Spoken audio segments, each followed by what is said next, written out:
Hey everybody, welcome back to another episode of No BS Just Marriage. So grateful to have y'all here for another episode. My name is Boris. This is my lovely wife. They don't know my name yet. Just They kidding. should, man. They should be tired of us by now. I'm kidding. I'm Stephanie, y'all. Yes, and we have another episode tonight, another good one. I like the ones where we kind of shift the gears a little bit. The routine is a little different. You always say shifting. It's always the same content. I mean, yeah, it is. Yeah, we do all things now. You're right. There's no specific. You are right.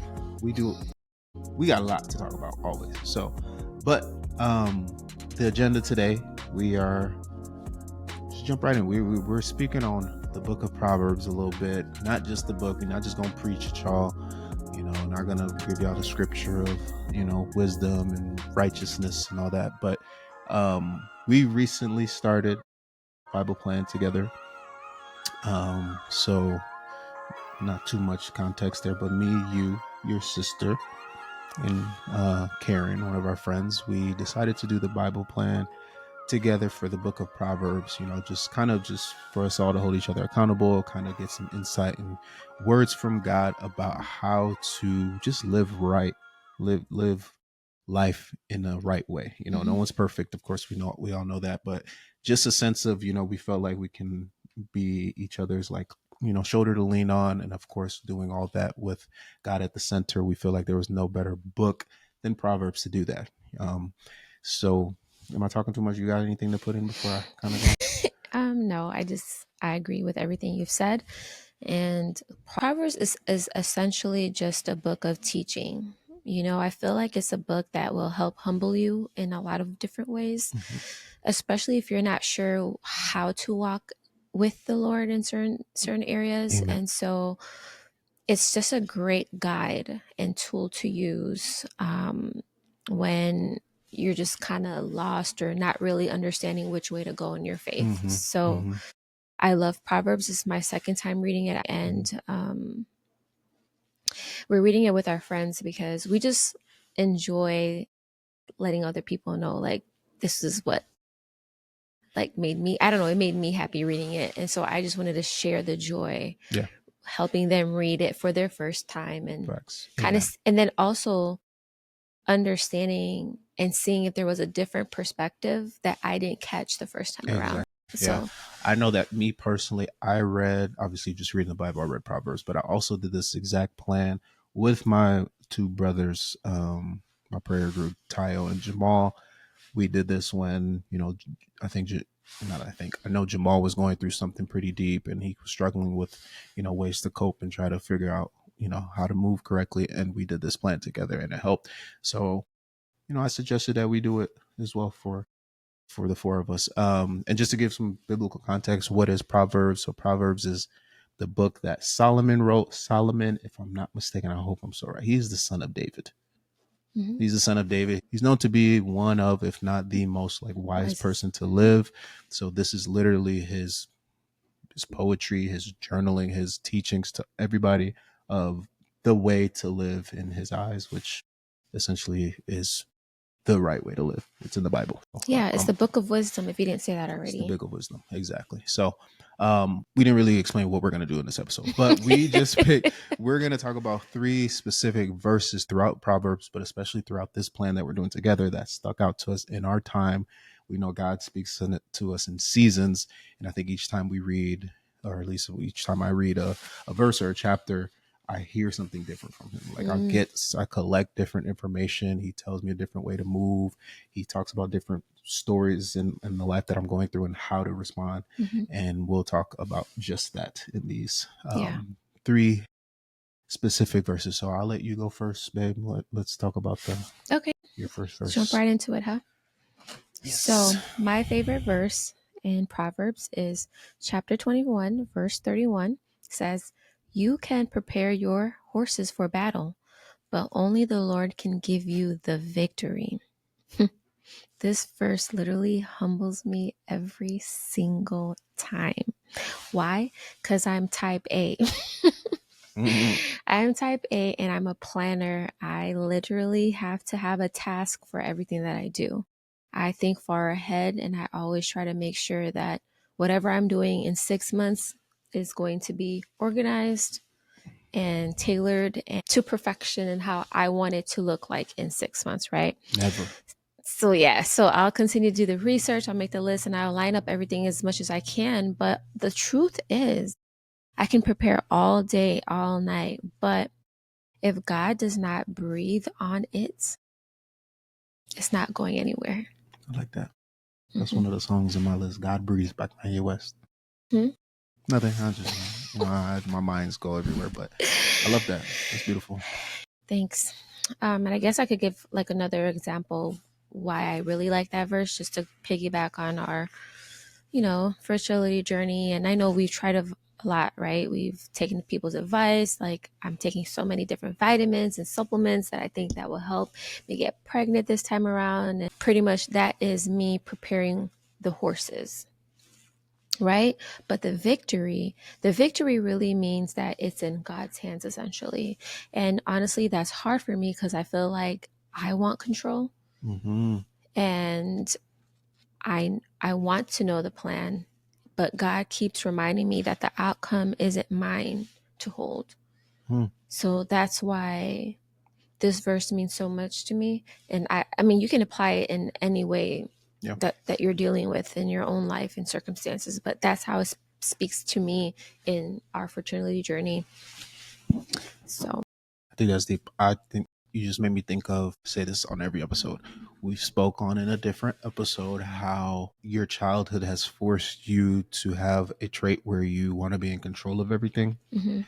And I Look think at you remembering this things. this relates perfectly because we spoke about you not allowing to let me be in control of certain Hmm. situations because you're just used to most of your child all of your childhood, most of your adulthood so far being in control. So now that you're trying your best to give the control to God, I feel like that's another Hmm. challenge too. Like if you not letting the person who you see every day Hmm. control, and there's someone higher above Hmm. that you struggle even more to trust his his plan for you.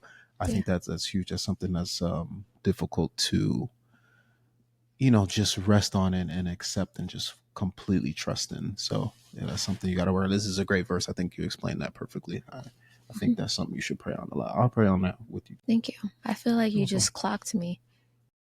In a good way or a bad way? In a bad way, obviously. Just, you're right. Just I okay. don't, I don't, well, I have it in the past where Yeah. I've allowed God to be in control. That's very hard for me, Hmm. but I'm trying. Yeah, you are. You definitely are. Okay, my first one, Okay. calling it correction as love. And this is Proverbs 3, verse 11 through 12. And it says, "My son, don't reject the Lord's discipline and don't be angry when he corrects you. The Lord corrects the one he loves, just as a father corrects a child he cares about." I think Hmm. this hits on so many different levels. I will just kind of give a backstory, and Proverbs is just so dope because each verse is just so different, but a lot of them are the same in a way too. But anyways, this specific verse, I remember getting this. I don't remember the exact situation, but this is one of the first times I went to church with you, and they gave this to, like, I think all the men at the service that day. They gave this verse on a note card, and it just so happens to be one that I kept like forever. And I read Mm, it and I was like, wow, this is like a cool verse. Like it just hit me. I don't know. I feel like there's something about when the Bible says my son. Like when I see my son, I feel like God is literally like Boris. I Like mean, you are you, his son. I know, of course. So like I feel like when he like directs it to you saying Hmm. my son, like he's really trying to speak to you. And I feel like that's what kind of drew me to it. And I remember keeping it in my room, like nailing it on my wall. And it was something I'm not saying I woke up and read it every day, but it was something that like I felt like protected in a way. I felt like Hmm. if spiritually, like he's, even though I was very, maybe not even on my walk with God at that point, definitely something that spoke to me. And I felt like I said, very protected. Just the relation of like, just like father correct his son, I'm correcting you. I don't know. I feel like I have this. this good relationship with my dad where like everything he like I always reflect on how he raised me, like all the things like man to man he tried to teach me and how he disciplined me, and me like trying to raise Mikai and him being my stepson. And like I always think about what would my dad do in this situation, and like just all these like facets I feel like just all click in this one verse, and it just like makes my mind like Mm, this is huge. Like I gotta think before I act in specific ways and accept discipline and, yeah. enact on discipline. I love that you brought that up because I feel like a lot of people see discipline as punishment. And so, but this verse flips it. I feel like it's about protection, it's about love. And I've seen that in your life. Mm-hmm. Like, I've seen God's corrections has never really crushed you, and Mm-hmm. it's only refined you Right. as a person. And so, Yeah. I feel like this verse is very fitting to you Facts. and him. You having that verse on your wall. Never, I always feel like nothing's ever a coincidence. So whenever we see or hear a verse that speaks to us, it may not apply to us in that moment, Mm-hmm. but it will definitely. No, I agree. I didn't, and I'm glad you said that because I didn't even really speak on like what the discipline part of the verse. I think like that word discipline, you know, that word discipline is huge. Like this can feel wrong in so many ways. Like your parents' discipline, I'm struggling today. Your parents' discipline could feel like they're hard on me. They don't love me. Why are they doing this to me? Mhm. God's discipline could definitely feel that way. Like, why aren't you allowing this in my life? But like, at the end of the day, above all, it's protection. He's protecting you from something that's harmful, or he's trying to teach you something that you're Mhm. not ready to accept. Things like that. So, I'm glad you mentioned that. That's facts. Of course. Amen. Thank you. Good. Let's go to the next one. So Proverbs chapter 6, verse 9 through 11 says, "You lazy people, how long are you going to lie there? Soon you will have nothing." Okay. So this one hurts me deeply. Not because I think I'm lazy, but because I do stay up late and I wake up late. And I definitely have like lazy moments. And I be mad at myself sometimes when I'm like, dang, I wasted a day doing nothing. Um, and so when I read this verse, it just, like I said, this is a book of wisdom. And so this is also a book of God's teaching. And so for me, this book helps me kind of regroup, especially if I'm feeling like, oh, I just want to rot in the bed all day. Mm-hmm. It's like a And wake up call, it is. literally. Mm-hmm. Yeah, it's really saved in my Bible plan, and I try to read it a couple times a week. And I'm like, okay, God, I'm not going to be lazy today. I'm going to get up. I'm going to be productive. I'm going to do things and get things done. And it's crazy because, you always say like, oh my gosh, you're not a morning person, which I'm not. But at the end of the day, I just didn't move and I didn't do anything. Appreciate the And honesty. and this verse is God's way of telling me no excuses. Laziness will rob you. And it's not just money, it's just like progress, it's opportunities, it's purpose that I'm missing out on every single day that I choose to do nothing. Mm-hmm.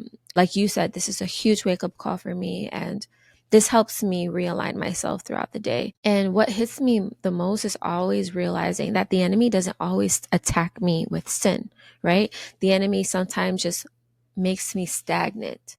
And I think that's worse than committing a sin because being stagnant is doing nothing. Mm-hmm. You don't have room to do God's purpose. You don't have room to do anything for the kingdom. You're distracted, you're comfortable, and that's enough for me to stop growing, essentially. And so this verse is just a slap in my face. Like, get up, girl. Yeah. Even when I don't feel like it. So, I think another thing that just hit me, like again, this is a book of wisdom. I think Solomon was super wise.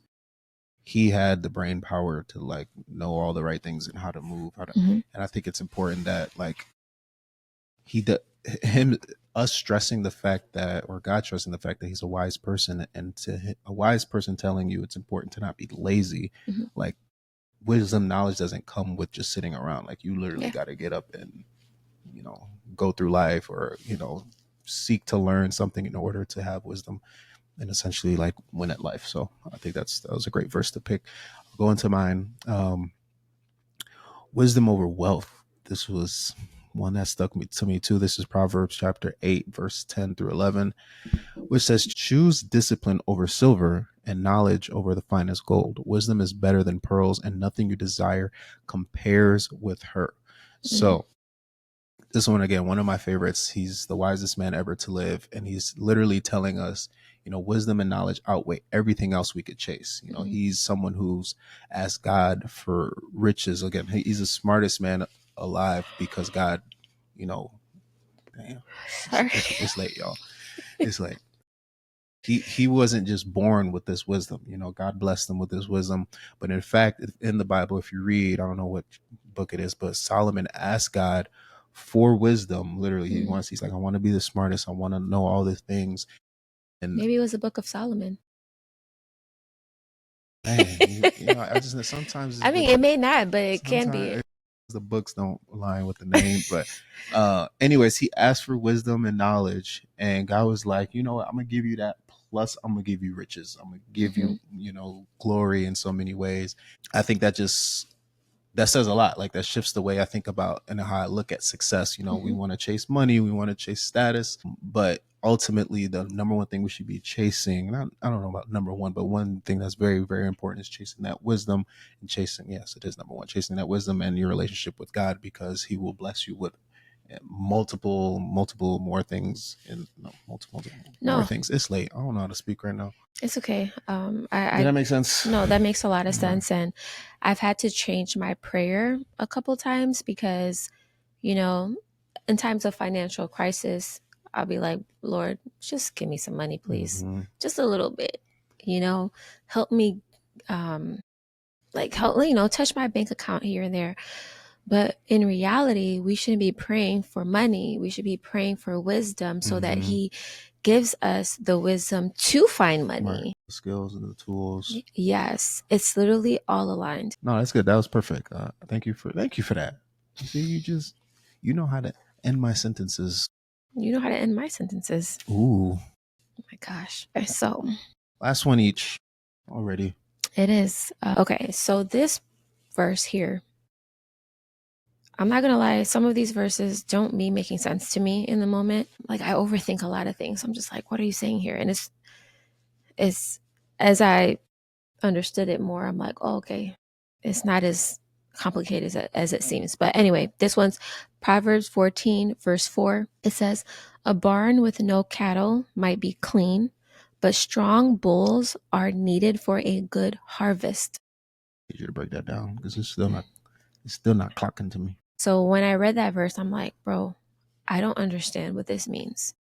And so, but the more I read into it and understood, and that's why we have those prayer, that's why we have that Bible plans, because we all kind of pick at each other's brain. Mm-hmm. And the best way that I can explain this verse is through marriage, of course. And okay, so just think about it. If you don't have any cattle, your barns are always going to be spotless, right? Okay. No mess, no smell, no extra work. But you also don't get harvest. So nothing's going to grow and nothing's going to multiply. You get Okay. it? Mm-hmm. Mm-hmm. So that's what that means broken down. Now, marriage is the same way. You thirsty? You're thirsty. Marriage is the same way. If you want marriage that looks perfect all the time with no arguments and no struggles, no challenges, sure, it might look clean, but it's not going to produce anything. And the real fruit comes when two imperfect people are willing to wrestle through the hard stuff. Are you following? I Mm-hmm. know you're tired, so I just want to make sure you're Yo, still here. I'm waiting for you to stop so I And can jump so, in. you're dealing with the mess, but you're still choosing each other. That's what creates something lasting and fruitful. Does that make sense? It does. It does.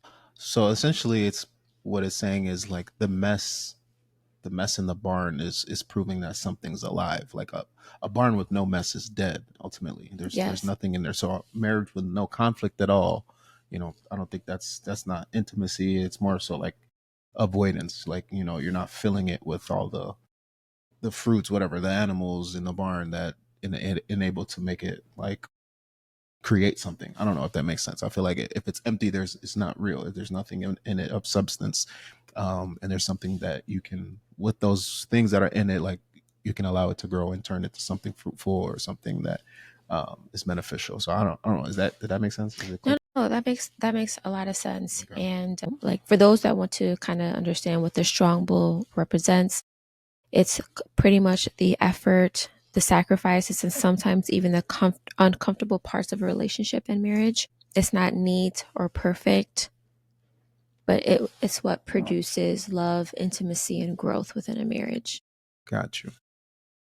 Okay. We're not okay. So I hate to say this. I don't want to double down on us explaining our version of what this verse means to us. I might have to read it another time, maybe. It's your verse. Maybe you got to pray on it more.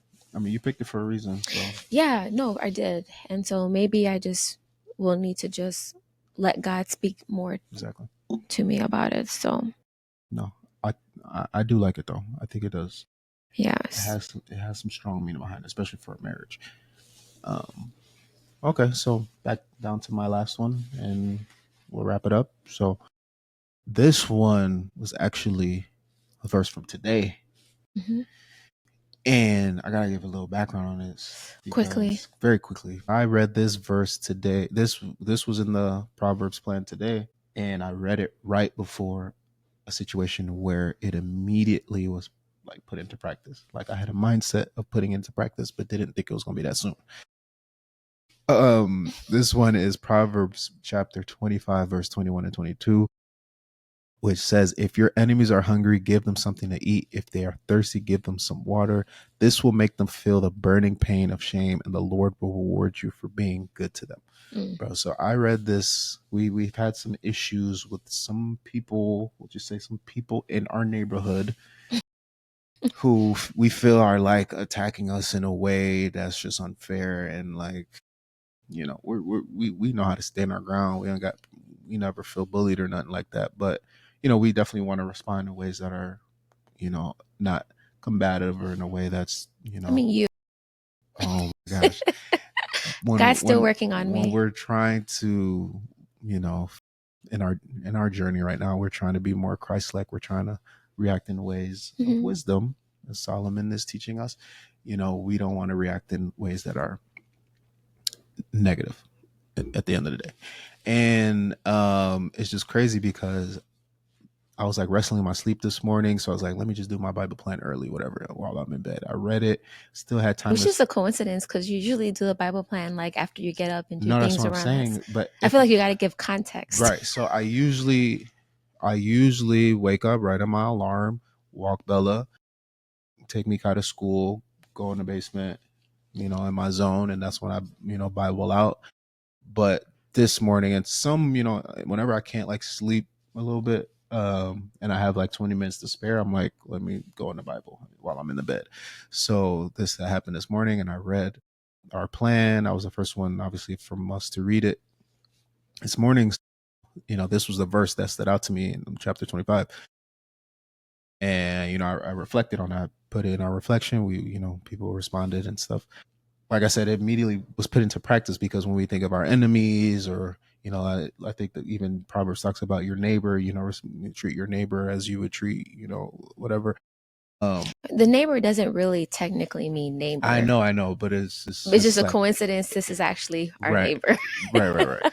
So, and anyway, long story short ish, I was like, okay, because I do, in my flesh, in my, emotional state, I want to respond in a way that's like, no, y'all gonna hear me. Y'all gotta take this wrath, because y'all got us messed up. That's the nice version. Right. Very nice. And, just kind of reading through Proverbs, and this verse especially, it was like, come at them in a way that's, you know, respectful, as unjustified as it might sound. This is the way Jesus would react. This is the way Solomon is teaching Hmm. us how we should react in a wise way. And um it just so happens right before coming back to the house, one of the people that I thought I was going to have some type of, verbal encounter with, it was so sudden too. I like kind of stood my ground, and didn't like I wasn't over expressive. I wasn't, I didn't verbally attack them. I didn't.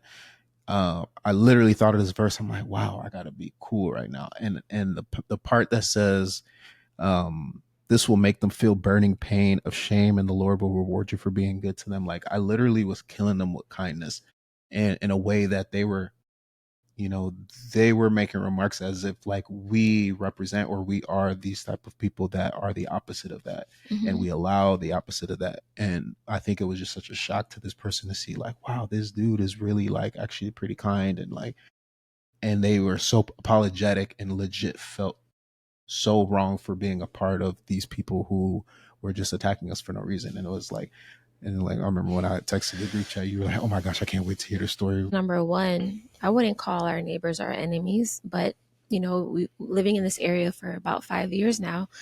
Mhm. They're not our strongest. Like they're not one of the, they were just very hard to deal with. Literally the second day we moved in here.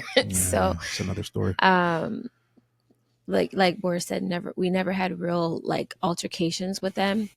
But I think when you told me earlier, like, man, you kind of feel like, oh, I'm just going to keep my eye on that. I'm not really sure if like they're Hmm. being fake right now. And Hmm. Hmm. I was surprised to even say this out loud because I'm like, bro, we got to give them grace because they're the type of people that say how they feel regardless, Yeah. And there's so many parts to this, so I don't want to confuse you guys. But in that moment, I'm like, even though I kind of really don't like you guys showed me a part of you that I never thought you guys had. Hmm. And I Facts. truly felt like their apology was very genuine. Yes. And so I could only turn that negative situation into something positive and be Hmm. like, wow, okay, I'm grateful that it came out better than I ever anticipated. Because Hmm. I don't think, at least for me, I didn't think that's how I would I assume even that I even we felt would. like you weren't gonna be happy with the way the conversation went. Like, in a way, I thought you was gonna be like, "Why you ain't treat them? Why you ain't tell them this? Why you ain't say what about this time when you did that?"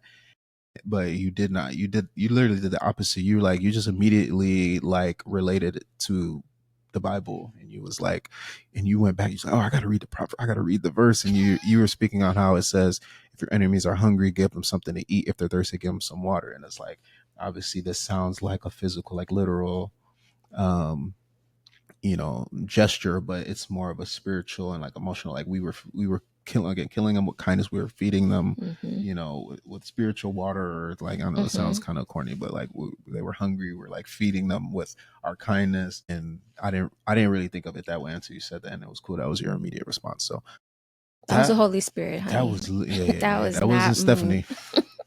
No, I'm kidding. No, but that's the last one. I think that's a good one to That was a put the great cherry one. on top on this, especially because it was literally 2 day. Like, this was literally like 13 hours ago. Like, And that's the thing about the Bible. I feel like people get so anxious reading it because it's like it's intimidating at times, but God is so intentional with these verses. So the fact that this verse was for today and you were restless in your sleep yeah, and you read it before your normal time, like this verse was for you today. it was. It's And not the first time that and happened. to me, all I could say is like you were being obedient because all I know is that you were being Christ-like and you made them feel like shame, essentially.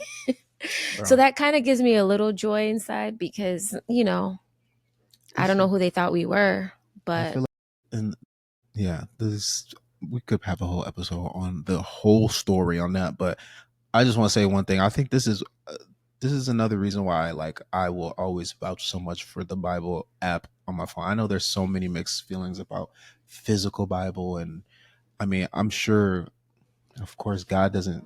He doesn't mind how you seek him, as long as you have an approach and you're intentional with growing your relationship and your mhm. faith with him.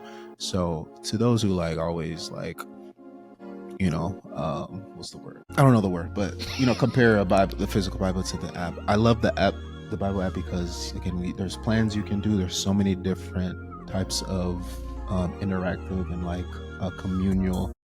So we're right, communal things that you can do in your, in your walk with God, especially this Proverbs Mhm. Bible plan. You can literally read a book with a group. You can be anywhere in the freaking world and still reflect on Bible, a chapter, a verse, a book, whatever, and They're apply pretty it. much, yeah, they're Yeah, just the daily devotionals. yeah, and apply it to your life. Like if I didn't have um, the actual Bible, I mean, if I only had the physical Bible, who knows like how a verse would hit me in the time that I feel like it was most suited for me. But Yeah, we'll end it there. that was good, It's a baby. great episode. I'm so glad we got to pour out our proverbs and our testimonies and our Yes. favorite verses with you. But we'll end it there. Until next time, please comment, share, subscribe, and like. Bye. Goodbye.